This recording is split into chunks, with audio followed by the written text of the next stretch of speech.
Hello ladies and gentleman, आज हम बात करेंगे मैनेजर किम के चैप्टर नंबर 217 के बारे में। और पिछले चैप्टर में हमने देखा था गेल और हांशो शियोंग की काफी ज्यादा तगड़ी फाइट चल रही होती है, जिसमें हांशो को इतनी खुंदक आ चुकी होती है कि उसके आंसू आ जाते हैं। और दूसरी तरफ ड्रिजील जो चैंगसू और टेयांग को मारने के लिए आ रहा होता है, वैलेंटीना उसके हाथ की 2-3 उंगलियां काट देती है और कहती है सारी बातें बाद में, लेकिन एक अच्छे दिखने वाले इंसान से उलझने की कीमत तुझे चुकानी होगी। तुझे पता है ना, तेरी उंगलियां काटना मेरे लिए काफी नहीं। और केना ऑर्गेनाइजेशन का ड्रिजील उंगलियां कटने के बावजूद भी पीछे हो जाता है और अपनी कटी हुई उंगलियों को ऐसे देख रहा होता है जैसे ये कोई ज्यादा बड़ी बात नहीं है। और एरिस की वैलेंटीना को कहता है, तुम्हारा टैलेंट सच में कमाल का है वैलेंटीना, तुमसे लड़के जीतना मेरे लिए लगभग नामुमकिन होगा। तो क्या तू यहाँ से भागने की सोच रहा है क्या? तुझे देख के तो ऐसा ही लगता है जैसे तू सच में भागने की सोच रहा है, लेकिन लगता है मेरे पास अब और कोई रास्ता नहीं। मैं तो पहले तुझे जिंदा पकड़ने की सोच रही थी, लगता है तेरे जाने के बाद मुझे तेरी याद आएगी। वैलेंटीना का साफ मतलब ये है कि अब वो ड्रिजील को खत्म करने वाली है और कुरोदा स्टाइल सीक्रेट टेक्निक का इस्तेमाल करके बहुत ही स्पीड में ड्रिजील की तरफ बढ़ती है। वैलेंटीना इतनी ज्यादा फास्ट होती है कि ड्रिजील को ठीक से दिखती भी नहीं, लेकिन ड्रिजील को बस एहसास हो चुका होता है उसकी तरफ बहुत तेजी से कुछ आ रहा है और वैलेंटीना इसके पास आते ही मारती है एक फ्लाइंग स्लैश, जिसके बाद हमें यहाँ पे सिर्फ खून दिखाई दे रहा होता है और ड्रिजील अपने मन में कहता है, ये क्या बात हुई, मुझे अपनी स्पीड में बहुत भरोसा था, लेकिन अपनी तरफ आते हुए मुझे इसकी झलक भी दिखाई नहीं दी। और ये बात ड्रिजील मरने से पहले जो 1-2 सेकंड तक इंसान जिंदा रहता है उस समय बोल रहा होता है, क्योंकि उसकी मुंडी अभी हवा में किसी फुटबॉल की तरह लहरा रही होती है। और सच में वैलेंटीना का यह ब्रूटल स्टाइल मुझे काफी पसंद है। ड्रिजील को निपटाने के बाद वैलेंटीना कहती है, नॉर्मली मैं तुझे जिंदा पकड़ती,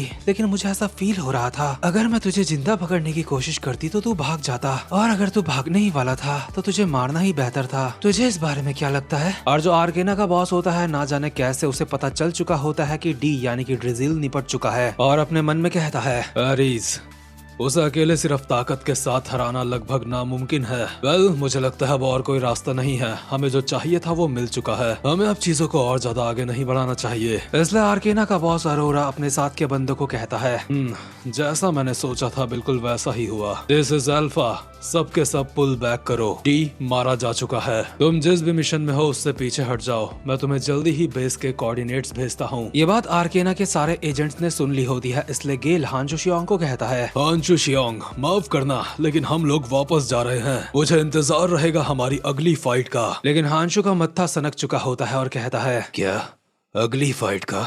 तुझे ये किसने कहा कि तू यहाँ से जा सकता है? और बहुत ही स्पीड में गेल के ऊपर एक हमला कर देता है, जिसे गेल डॉज करते हुए कहता है, मैं जानता हूँ तुझे कैसा महसूस हो रहा है, लेकिन मेरी बात सुन। लेकिन हांशो अब रुकने वाला नहीं, वो कार के वाइपर से गेल के ऊपर लगातार काफी सारे हमले कर देता है, जिससे गेल के चेहरे में काफी सारे कट्स पड़ चुके होते हैं और वो एक स्माइल के साथ कहता है, हा, हा, हा, जरा देखो तो इसे, टाइकोंडो और कोक्योशिन कराटे के अलावा तेरे पास और भी टेक्निक है। हाँ, और सच बताऊं, हांशो ने यहाँ पे बिल्कुल अभी ऐसे हमला करा है जैसे जुनगो किम करता था, और हांशो की ये वाली साइड हमने पहले कभी नहीं देखी थी। अभी हांशो को हल्का हल्का वो पल भी याद आ रहा होता है जब उसकी फाइट किंग के साथ हुई थी और अपने हाथ में कार का वाइपर पकड़ के कहता है, लगता है मेरे शरीर की इंजरीज अब बढ़ती जा रही है, मेरा शरीर अब वैसा नहीं रहा जैसे पहले हुआ करता था, इसीलिए मैं इसको सीखने के लिए गया था। मैंने एक बंदे से कैंडो सीखा, वैसे भी हर मार्शल आर्ट की जड़ें एक दूसरे से काफी ज्यादा अलग नहीं है। और हांशो का टाइटल अभी हमें दिखाया जा रहा होता है मार्शल गॉड। हांशो की कुछ ही समय की ट्रेनिंग के बाद गेल को हांशो के अंदर से काफी खतरनाक ऑरा महसूस हो रहा होता है और अपने मन में कहता है, आखिर ये इतना खतरनाक प्रेशर है क्या? लगता है अब इसमें मजा आने वाला है, सच में मुझे ये पसंद है और इसी वजह से मुझे बहुत ज्यादा निराशा हो रही है, क्योंकि अभी तुझसे ठीक से फाइट करने का मेरे पास वक्त नहीं। अभी हम देखते हैं आर्केना का एक और बंदा जिसका कोड नेम है बोल्ट, जो कि एक्सप्लोजिव स्पेशलिस्ट है। ये हांशो शियोंग के एक स्टूडेंट को यहाँ पे पकड़ के लेके आ गया होता है, और जैसे ही हांशो इस बच्चे को बचाने के लिए भागता हुआ इस तरफ आता है तो बोल्ट यहाँ से भागते हुए कहता है, हमारे पास वक्त नहीं है, जल्दी कर। हांशो शियोंग, बच्चे के बॉम्ब्स जो लगे हुए हैं, अगर तू उसकी सही तार काटता है तो यहाँ पे कोई धमाका नहीं होगा, इसलिए तुझे जो अभी करना जरूरी है वो कर, नहीं तो यहाँ पे बहुत गलत हो जाएगा। बच्चा बॉम्ब वाली जैकेट के साथ भागता हुआ हांशो की तरफ आ रहा होता है और हांशो एक झटके में वाइपर से काट के उस जैकेट को नीचे गिरा देता है, और ऑब्वियसली उसने इसके तार भी काट दिए हैं, जिस वजह से बॉम्ब्स बिल्कुल अब बेकार हो चुके हैं। लेकिन इन सारी चीजों की वजह से गेल लोगों को भागने का वक्त मिल चुका होता है और हांशो कहता है, तू हमेशा सबसे गंदा विकल्प चुनता है, मैं तेरा चेहरा हमेशा हमेशा याद रखूंगा। गेल भागते हुए कहता है, मुझे कोई दिक्कत नहीं है, मुझे भी तेरा इंतजार रहेगा। लेकिन सच में गेल जो यहाँ से भागा है, इस चीज में हांशु को गुस्सा तो बहुत आ रहा होता है। इसके बाद सीन शिफ्ट होता है और हम देखते हैं कुरोदा हिकारू को, जो कि अभी एरिस के बंदों के साथ एरिस के हेडक्वार्टर्स में मौजूद होती है। और आपको याद दिला दूं, कुरोदा हिकारू एरिस की इंसान नहीं है, वो स्पेशल मिशन ब्यूरो की है। और भले ये एक लड़की की तरह दिख रही है, लेकिन खुद को ये एक लड़का कहती है और अपने बगल वाले शोंगो को कहती है, एक्सक्यूज मी, आखिर अभी मैं यहाँ पे क्या कर रही हूँ? ये कौन सी जगह है? ये स्पेशल मिशन ब्यूरो तो नहीं है। मुझे लगता है मुझे स्पेशल मिशन ब्यूरो वापस चले जाना चाहिए। शियांगो कहता है, मिस्टर हिकारू, इस वक्त स्पेशल मिशन ब्यूरो की माँ बहन एक हो चुकी है। स्पेशल मिशन ब्यूरो के एक बहुत ही ज्यादा खास बंदे ने उन्हें धोखा दे दिया और तुम्हारे डायरेक्टर मारे जा चुके हैं। इसलिए अब कुछ लोग बोल रहे हैं इस सिचुएशन में हमें इमरजेंसी अलर्ट कर देनी चाहिए। लेकिन कुछ लोगों का मानना है अगर इस सिचुएशन को इमरजेंसी अलर्ट में डाल दिया जाता है तो और बड़ी मुसीबत हो सकती है। मामला पूरी तरीके से दो पक्षों में डिवाइड हो चुका है। क्या डिवाइड हो चुका है? अब तक इमरजेंसी डिक्लेयर नहीं करी गई, लेकिन ऐसी सिचुएशन में तो किसी को भी इमरजेंसी डिक्लेयर कर देनी चाहिए। एल्बर्ट कहता है, इमरजेंसी पैसिफिक अटलांटिक समिट की वजह से डिक्लेयर नहीं करी गई, क्योंकि इस बार का ये समिट कोरिया में होने वाला है, जहाँ पे 5 देशों के लीडर्स इकट्ठा होंगे 2 दिन बाद कोरिया में। और अगर इस समिट को हम इमरजेंसी की वजह से कैंसिल कर देते हैं तो हमारे देश के लिए बहुत शर्म वाली बात होगी, साथ में इकोनॉमिकली भी बहुत नुकसान होगा। इसलिए चाहे कुछ भी हो, हम मीटिंग को कैंसिल नहीं कर सकते, इसलिए इमरजेंसी भी डिक्लेयर नहीं होगी। इतने में ही वैलेंटीना कहती है, मुझे लगता है ये तो सिर्फ एक बहाना है। ये सब करने की असली वजह तो ये है कि स्पेशल मिशन ब्यूरो के अंदर अब भी कोई जासूस बाकी है। हमारे देश के इंटेलिजेंस डायरेक्टर मारे जा चुके हैं और अब भी सरकार सिचुएशंस को सबसे छुपा रही है।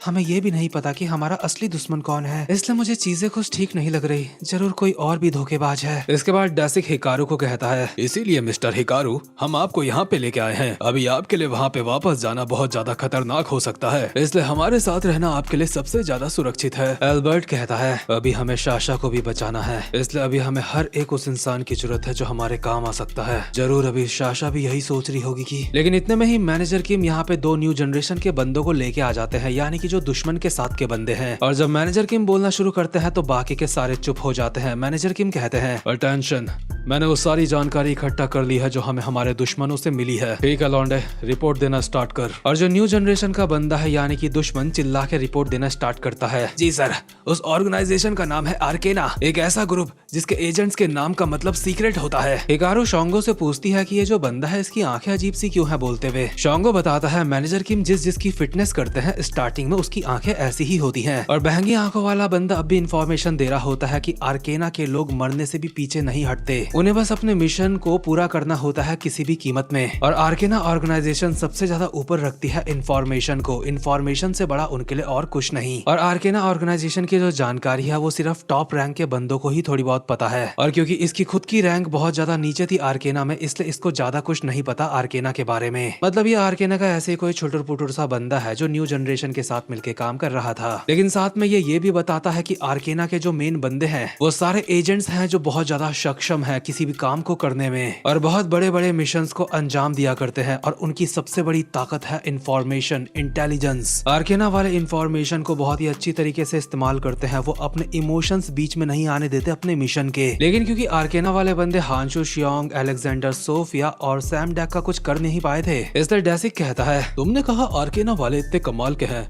लेकिन इस बार उन्होंने अपना मिशन फेल कर दिया है ना। वो लोग हमें मारने में नाकामयाब रहे, साथ में हमारे लोगों को मैनिपुलेट भी नहीं कर पाए। लेकिन ये छपरी लौंडा जवाब देता है, जो मैं बोलने वाला हूँ उसके लिए मुझे माफ करना। उनके मिशन का असली गोल ये नहीं था कि उन्हें बस तुमसे फाइट करनी है। उनका असली मकसद शुरुआत से वो लड़की थी जो तुम्हारे साथ थी। यानी कि ये बात कर रहा है शाशा की जो किडनैप हो चुकी है। और दूसरे सीन में हम देखते हैं आर्केना के बॉस को जो एक ड्रम के पास जाता है और कहता है, वक्त आ चुका है, पैसिफिक अटलांटिक समिट होने वाली है। अलग अलग देशों से वीआईपीज यहाँ आने वाले हैं और उस इवेंट में यूनाइटेड स्टेट के प्रेसिडेंट को निपटाने की कोशिश करी जाएगी। और हमारे देश के अंदर जो ये शर्मनाक कांड करेगा वो होंगे साउथ कोरिया और एरीज वाले, यानी कि ये कांड तुम करोगी शाशा। हम देखते हैं शाशा ड्रम के अंदर पड़ी हुई होती है बंधी हुई। लेकिन इस हरामजादे ने शाशा को इतने कम कपड़े क्यों पहना रखे हैं मुझे ये समझ नहीं आ रहा है। लेकिन इन लोगों ने शाशा को ही किडनैप क्यों करा ये चीज अभी हमें पता चलती है। अरोरा शाशा को कहता है, जब मैंने तुझे पहली बार देखा था तो मैं हैरान हो गया था। तेरा नाम शाशा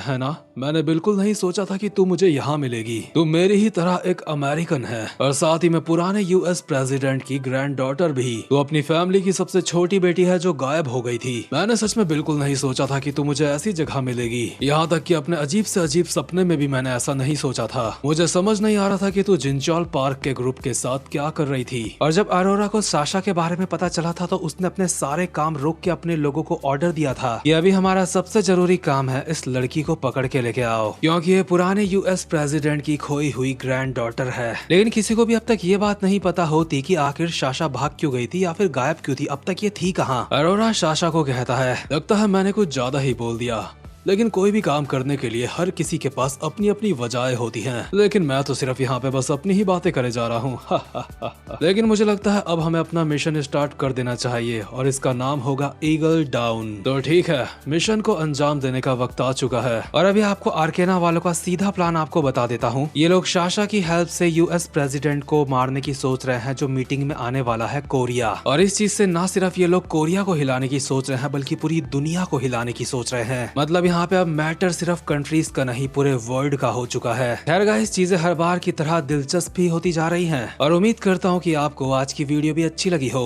और जो कोई भी चैनल पे पहली बार आया है चैनल को सब्सक्राइब और वीडियो को लाइक जरूर से कर देना। अब मैं मिलूंगा आपसे अपनी नेक्स्ट वीडियो में, तब तक के लिए गुड बाय।